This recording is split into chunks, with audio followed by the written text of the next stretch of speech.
Yes, guys, welcome back to SFeatleyTV, and we're here for a new show called a monthly show called the monthly every 2 week we'll work out, but with a new show that I wanted to put out, which is the F1 drivers market. So we have the back pages for the football, for the transfer news. This is basically like this in the world of Formula One. It's the drivers market. You'll be looking at drivers from F2, from F3, but mainly from F2, and see what seats are available for next season, the 2022 season for Formula One, and who could be in those seats next season. And we debate whether these over these issues, or whether the teams are going to be transferring drivers or whatever. So, yeah, we're going to start off nice and simple, and we're going to start off with who are we going to start off with? Bottas and Russell. There seems to be a major battle between Russell and Bottas, not particularly them fighting each other on circuit, because one's in a Mercedes, one's in a Williams. But we all know Russell is like the #1 academy driver and puts future stars to go into Mercedes. He's under the Mercedes driver academy. He stepped in for Hamilton. Big up SM. He stepped up for Hamilton in Sakhir after Hamilton was diagnosed with COVID, and his performances were extraordinary. His performance was extraordinary. He should have won the Grand Prix. He had 2 chances to win that Grand Prix, and they were both taken away by not his fault. He's had very bad luck in Austria just recently with the car, but he's in a car that's, he can only go so fast because so many cars are faster than others, and their car is always at the back of the grid, and he struggles to get out of Q1 and into Q2 even. Regularly, he's been scoring out of Q2 regularly this season, and even in Austria this weekend, they managed to get into Q3 for the first time since 2017, I think. 2017, I believe it was. Yeah, so absolutely brilliant. Russell he's a future star in Formula One. By a mile, he's a future star. So I just want to bring up some of this battle for the Mercedes 2022 seats, because we know now that Mercedes are keeping Hamilton. Hamilton is staying for another 2 years. He signed another 2-year deal. Now, this brings him more to the deal of Toto Wolff. We believe Toto Wolff might be leaving Mercedes after 2023 when his contract runs out. So it brings Hamilton into the line of Wolff's contract, probably respecting the relationship he has with Toto Wolff. So both of them could be lost in 2023 by Mercedes, which could spell the end of their massive dominance in the sport, let alone the change of regulations next season. By then, the regulations will be in their second season. We don't know whether Mercedes will be dominating next season, but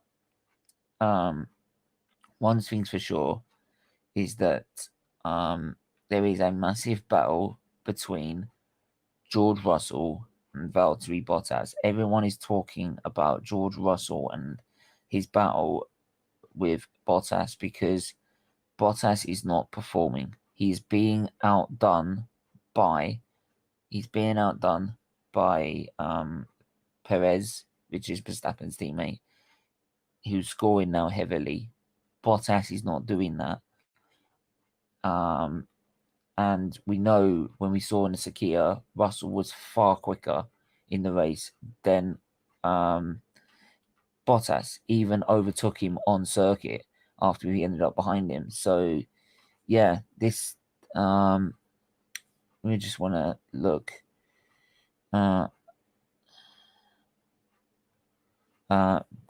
the German manufacturer hopes to nail down right, so we know he's gone to Hamilton's gone to a new contract. both Bottas and Russell are out of contract at the end of this year, and there's suggestions that the team could be poised to decide soon. With Bottas having some recent struggles, there was even wild speculation that Mercedes could announce signing Russell as early as the British Grand Prix. But speaking at the French Grand Prix, Mercedes boss Toto Wolff said that there was no rush to decide what to do, and that there was a chance the matter could drag on into the winter. So this could be like they want to get this right. They don't want to be losing performance because they've put in a driver that's too inexperienced too soon. They want to make sure George Russell is ready to fight straight, because he's going to have to fight for the championship with Lewis. Maybe support Lewis in his first season, maybe take it to him. Wolff said somewhere in the winter, I think, but I don't know if it's December, January, or February. Pushed on the team if they would wait long. Wolff said it is highly possible because we have always been committed to and loyal to the drivers, and that is what we are doing. So he doesn't want to be disloyal to Valtteri, knowing what he's done for the team so far. Drive the car fast on Saturday and Sunday.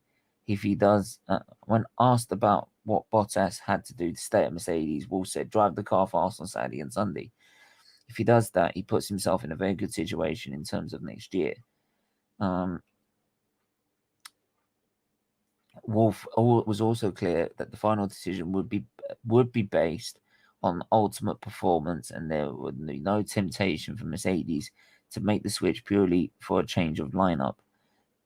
That a fresh is one of the things that needs to be considered, absolutely, but it's not the main driver. The main driver is consistent. The main driver is consistent performance, especially in this difficult year. We need two drivers that are racing right there. If one is having an off weekend or DNFs, you need the other to bring it home, and that's why it's always important that both are just on the max of their ability. So it's quite clear that Mercedes want to make sure that whatever driver they put in, they are putting in a driver that is going to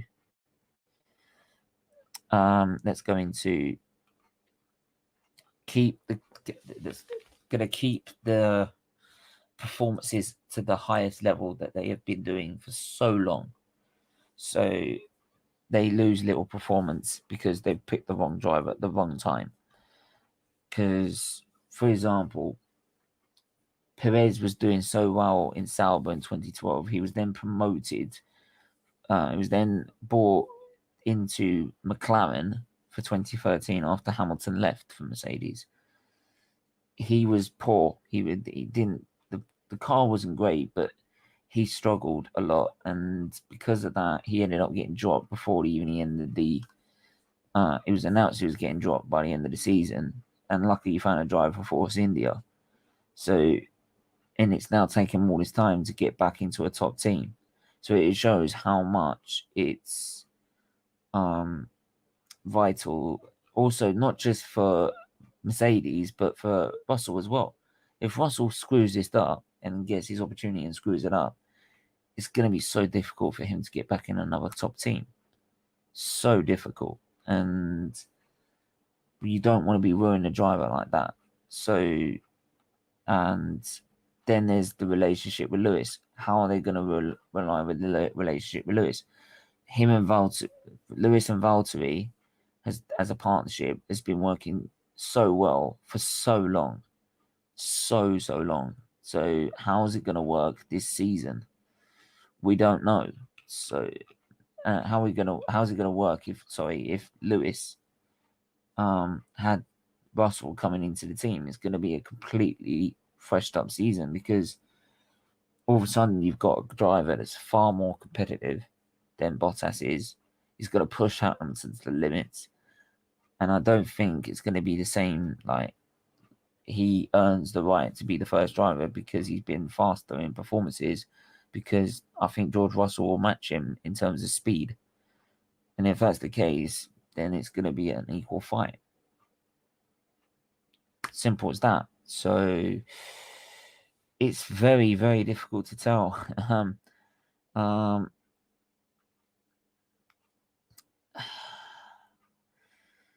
So obviously we know that, like I said, Hamilton is staying. Right, the battle for the second Mercedes seat. Wolf says Valtteri Bottas will be in the second seat at Mercedes all year amid the speculation that reigning world champions could replace junior George Russell, junior driver, Mercedes junior driver George Russell mid-season. Wolf batted such talk away. They don't intend to play musical chairs like a rival might, in reference to Red Bull swapping drivers during the year as they did in both 2016 and 2019. But what happens with that seat beyond the end of the year is very much up for grabs. Based on Mercedes' approach since Bottas joined the team in 2017, the ball is in the Finn's court. Quite simply, he needs to delivers consistently week in, week out. They have absolutely no reason to change him. Critically, he gets on well with Hamilton, right? And Hamilton even said last week, I think people need to give Bottas a break, right? And on his day, he's capable of putting a car on pole and taking victory.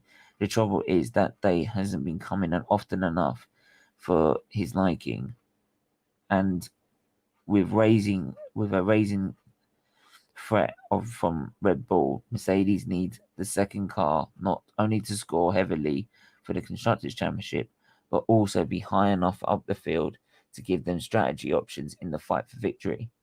Bottas is playing talk about his future with a straight bat and does look mentally stronger this year, but he also has the pressure of knowing Russell is waiting in his wings. It's early days. I haven't thought about it next year, really, he said in Spain. My full focus is on this year because that's all that matters, and normally that will bring a good future. I have no idea at the moment I don't care. I just want to focus on this year and put in every single thought and every bit of energy I have into that. So that's George Russell on the speculation about taking the seat. As much as saying that, it is that it will be playing on his mind. So it's difficult to tell. So hoping out for an F1 debut. Alfa Romeo's 2022 lineup. Let's go to Alfa Romeo now. Who's winning the year? This is not I said England, but this is not a football podcast. This is a Formula One podcast. But please do go and subscribe. Do follow. Really does appreciate it. It's all for charity. It's all for Children's Liver Disease Foundation. So please go and do that. But as I said, Callum Ilott has impressed a lot of teams up and down the grid with his performances in F2. And people were saying, why didn't he get the seat at Haas rather than Mazepin? The reason for that is because Mazepin has that backing that Haas needed in terms of financials. Haas can't survive without that financial backing. It wouldn't have survived. So they needed to put Mazepin in the car. Their hands were tied.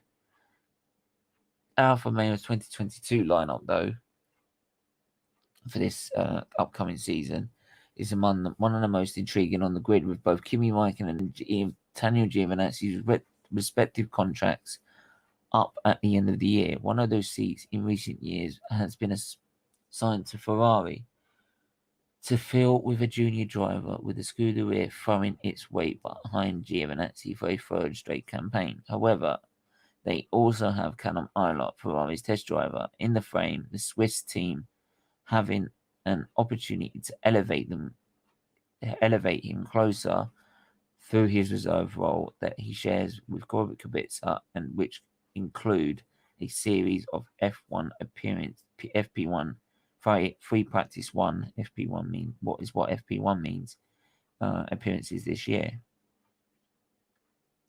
and which is what sometimes teams do. They give the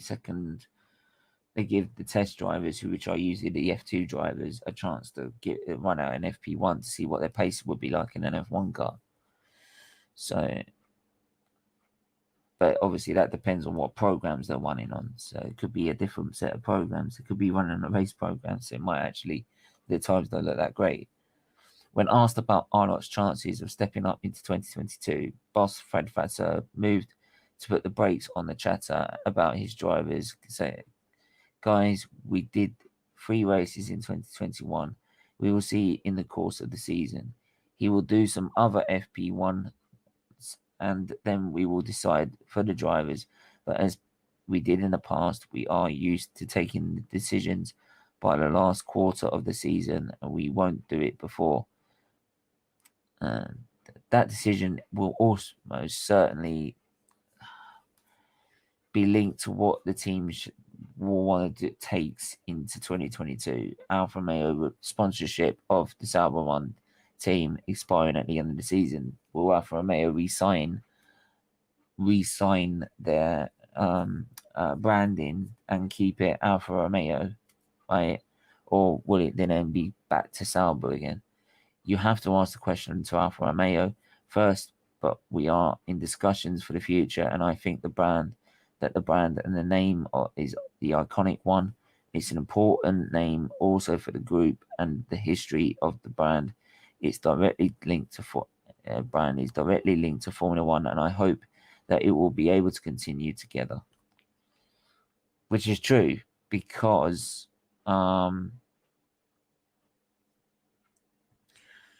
it is true because like Alfa Romeo won the first race ever in Formula One and crowned the first world champion in this Alfa Romeo 158 Alfetta in 1950, which in this time was the all-powerful car. And if you look at the cars back then, I'm going to show you the cars back then. Actually, it's really, really intriguing.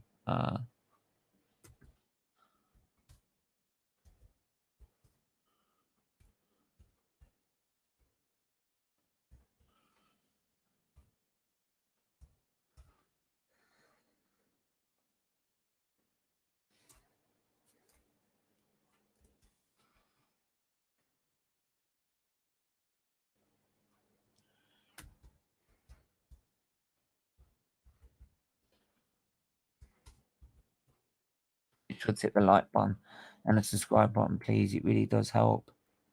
Really, really does help.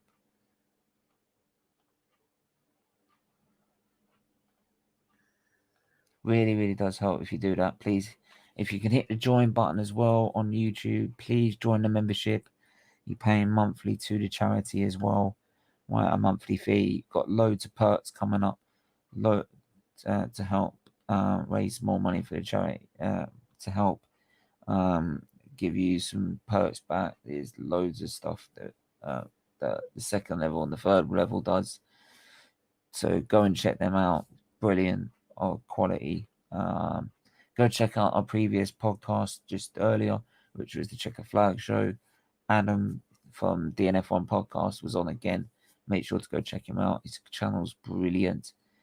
Brilliant content, brilliant quality. So make sure you do that. So the Alfa Romeo 158, this is what it looked like back in the day. That was the first F1 winning car and the first F1 World Championship winning car. Obviously, it didn't win the constructors. The constructors championship didn't take place. Wasn't included in the championship until 1959, which was the sort of the evolution, because then all teams had to take their technology to the limits. So that's what it looked like back then. Mad. No safety belts, no shock absorbers, no helmets. There was no any sort of protection. If you crash that car, you're dead. Simple as that. Yeah, so obviously Russell's plays the waiting game.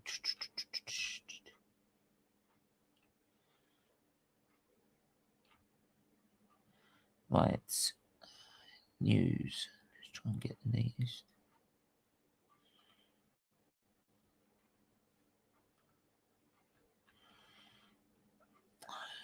Right. Mercedes added the latest piece to their 2022 driver market puzzle last week, with obviously Lewis Hamilton putting pen to paper on Friday evening to extend his stay at the Silver Arrow for what will be a 10th and 11th season. What impact does that have on the rest of the grid's plans, Thomas? Mercedes. Hamilton was the easy call. Now, though, comes the difficult of the reigning world for the reigning world champions. Do they retain Valtteri Bottas, and obviously do they go for, or do they promote George Russell, who has excelled for the Williams this year and become known for his qualifying performances? If Bottas had a stronger start to the year, which has been tainted by several lackluster races that leave him down in fifth in the driver's standings behind the second Red Bull of Sergio Perez and McLaren's Lando Norris. Justifying keeping him for next year would have been would have likely been an easier decision. But as Bottas lacks consistency, though, he has found some momentum with 2 strong races in Austria. Russell is going from strength to strength and ripening his talent to the point where he's more steady, more than ready to step up. Because there's a massive difference from flying at the back of the grid and flying at the front. And flying at the front, there's so much pressure, right? Because whatever decision you make on the circuit as a driver has a bearing of how your race is going to turn out. Like the pace and being able to make sure you stay in front and not buckle under pressure is so more immense. So until Mercedes make their call, Williams will not make any announcements, obviously, regarding their lineup.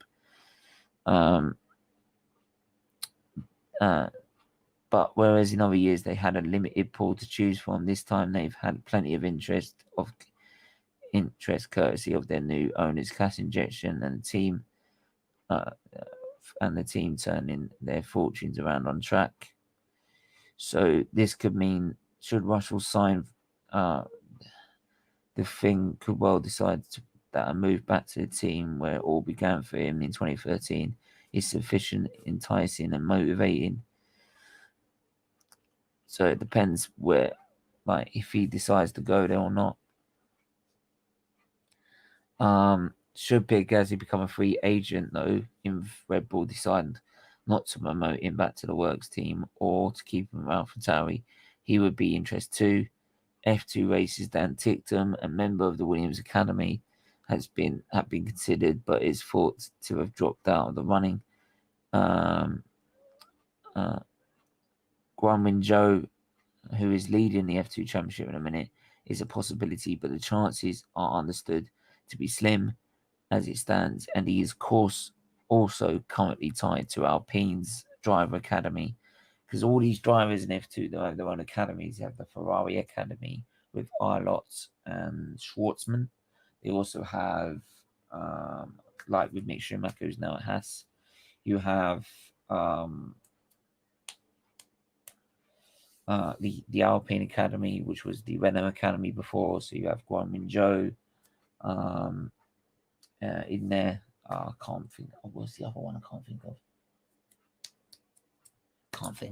But you've also got Callum Barnott as the Ferrari Academy driver. Dan Ticktum's part of the Williams setup as well. Lawson's part of the Red Bull setup. So, loads of different drivers for different driver markets. So incumbent Latifi has settled very well at Williams, and although he has struggled relative to Russell, staying for a third season is a very strong possibility. Whatever happens, Williams aren't in any rush to make a decision, given their strong negotiating position and their greater focus on ensuring the 2022 car is a major step up. Alfa Romeo beyond this season is one of the most trickiest to call for a variety of factors. One of the positive noises about coming out of the manufacturer that they are interested in continuing as title sponsors on the Sauber Run team. The lack of firm commitment right now means a driver is on the back burner. If they stay on, the chances Kimi was staying on for a fourth year would go up. But as the brand is keen on having a world champion on its books, whether Raikkonen has the desire to continue for another year remains unclear. And if he wants to, will boss Fred Vasseur deem his performances this year be largely, which have been largely uninspiring versus teammate Giovinazzi, with his qualifying from particularly poor, enough to warrant keeping him. Giovinazzi hasn't kicked up as much hope, but remains a good option through his links with Ferrari Junior program. Ferrari can place one of their junior drivers in that team, as we mentioned before. Kanemainot keeps being in the frame. Zhou would be an attractive option. Like I said, he's tied to Alpine though. So Red Bull, this seat available at Red Bull alongside championship leader Verstappen, and they are in a strong position compared to previous years.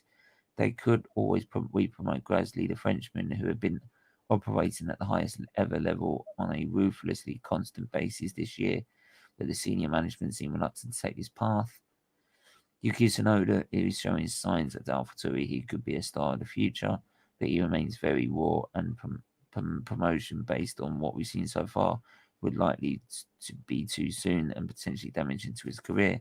With Sergio Perez starting to consistently deliver the kind of results Red Bull need from the second car, retaining his service for a second season with his experience bedded in a car designed to revolutionary new rules becomes the most likely option. Speaking about resigning Perez, Horner said it will be a very long conversation, indicating that the Mexican is in prime position to partner Verstappen next year. Just having a look here. AlphaTauri will need to lock down what they are doing with their Premier League team before looking at AlphaTauri. Tsunoda is also most certainly going to stay for another season. Then the Japanese is making progress, and Gasly is showing great potential as well. He's always scoring points. Depends what Gasly does as well. Does he stay or does he get let go? Because his contract's up at the end of the season, but it's always good to keep him in the mix as well. But does he stay and wait and hope and hope and hope and hope that something in terms of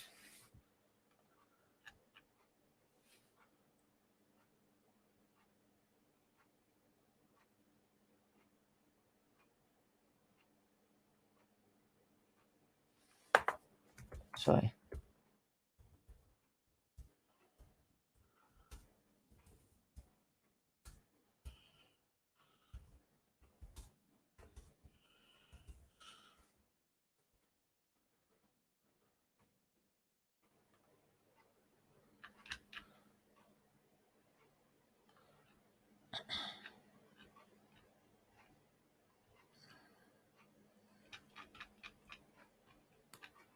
Sorry.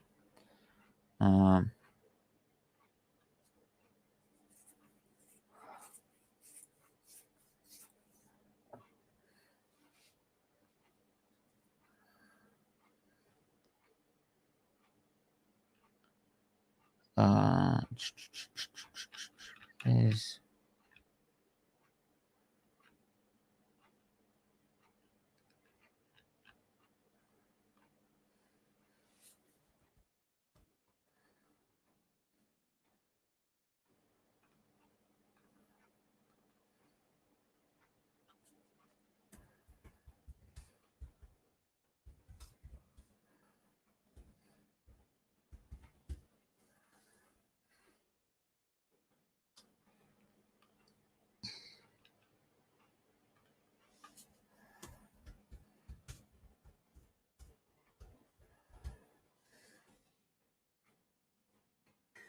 So yeah.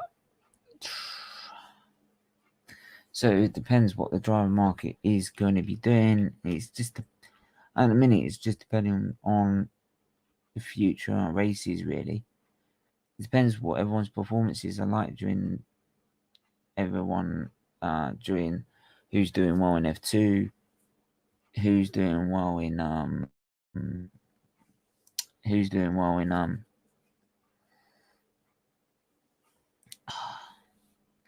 actually I was mentioned about AlphaTauri. I will go to Gasly anyway. I will go to Gasly because we've got more time. We've got a bit of time left. So let me just share the screen. Let me just share that screen. Let me share that screen. Let me share that screen. Bum bum bum bum.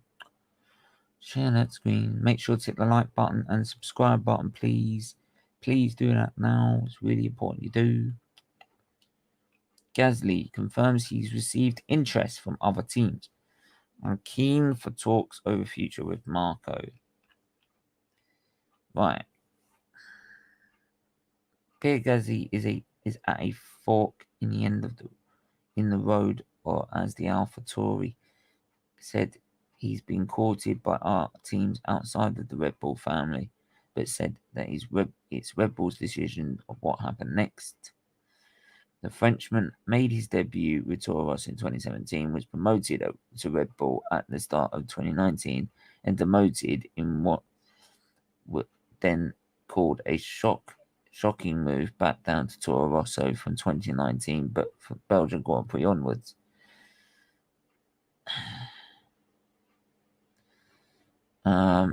Having scored points in every race he's finished from Abu Dhabi 2020 onwards, Gasly has tapped into a rich vein of form, but will he find himself promoted to Red Bull, staying at AlphaTauri, or going somewhere else in 2022? To be fair, I have no idea at the moment. It's something that we are going to be taught with Red Bull and with Helmut Marco, especially. I don't know what's the will of Helmut Marco and what's whether they want to take me back, whether they want me to stay at AlphaTauri, or whether they want me to release me to another team. So it's down to what Red Bull want to do with him. Do they want to keep him? Do they want to get rid of him? Do they want to get rid of him and bring someone else like a Lawson from F2 forward? Depends how Lawson performs. I mean, let's have a look at the F2 Championship, and the standings are at the minute is after three races, Zhou leads it. Pastry is second. Schwartzman third. Vips fourth. And the first car is actually the Ruvla. And he's all the way down in 1, 2, 3, 4, 5, 6. He's already in 7th. And Lawson's 8th. So, but as you can see, it's so tight up the top, you can swing. So, for those who don't know, F2 is a spec series. The same as F3 is a spec series, and all the cars are the same. So it's down to the driver to see who performs best. So, yeah. So that's how they work out whether a driver is good enough, rather than it be in the car. So, yeah. So as I was saying with Gasly, the probably idea is, if you're looking at the F2 Championship in a minute, the idea is that Lawson and the Rudler could be staying there for another season. So that means, yes, that there is interest. I'm trying my best to show my potential, giving my best with AlphaTauri, and I think that what we are doing at the moment is very good, and the team is. I really hope this year we can get the best result in the team championship for the team, the best ever since the team joined in Formula One. That's my goal personally, and then yes, we'll see going forward what are the most attractive options that we have ultimately it goes down to Red Bull, and yeah, discussing it with them, what we together do going forward. He concluded Gasly took P9 in the Austrian Grand Prix and is ninth in the championship, 1 point behind Daniel Ricciardo after 9 races. After 9 races, you can see, look, like Dev, was the penalties fair? They're driving deep down into data. You see how much, like, if you want to know more about it, this is for anyone who doesn't know about Formula One. This website, obviously F1 official website, you can look latest podcasts, technical regulations, race calendar analysis, driver market. Just show you quickly a little bit of technical. So technical, that tech use these. Right. Shark tooth diffuser.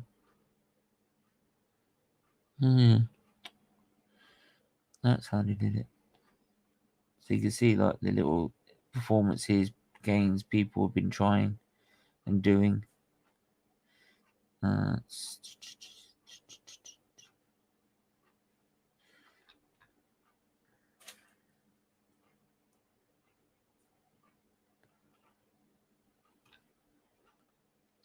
So yeah, you can see, look, all the different sort of things that are coming together. So that's Gasly.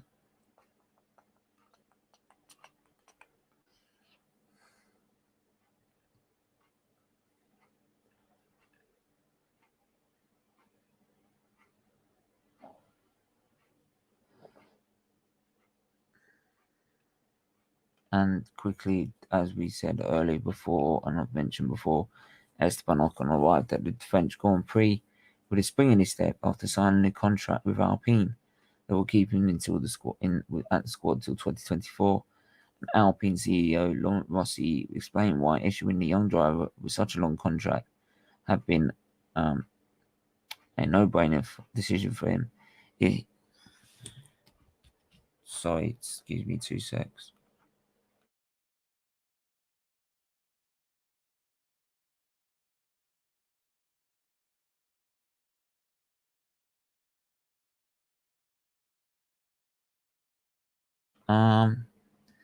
Anyway, but yeah, last we already mentioned about the contract. Anyway, I'm gonna have to wrap it up anyway. As much as I said anyway, I'm gonna have to wrap it up. Yeah. So that's as much as there is in the world of Formula One at the minute. Big up, talk. How are you, mate? I'll get you back in a sec, mate. Don't worry about it. Because I'm finishing up here anyway, so there's not much else to talk about. So there's all stuff we've already gone over. So yeah. Make sure to hit the like button and subscribe button. This will be back maybe next month when things are developed further. When there's been a further development in the driver market, we will return with another episode of it. But make sure to hit the like button, subscribe button, hit the share button. Check out the F1 website if you want to know more about F1, technical driver market analysis, the battle between Hamilton and Verstappen. Go and do it. It's brilliant. Make sure to hit the like and share button. Hit the join button. Join the membership. Like Talk has become a Featley Fighter, Warrior, or Legend today. Like, does help the charity big time. So please do that. And yeah, we'll be back tomorrow with the preview to the final. The final. It's coming on. It's coming on.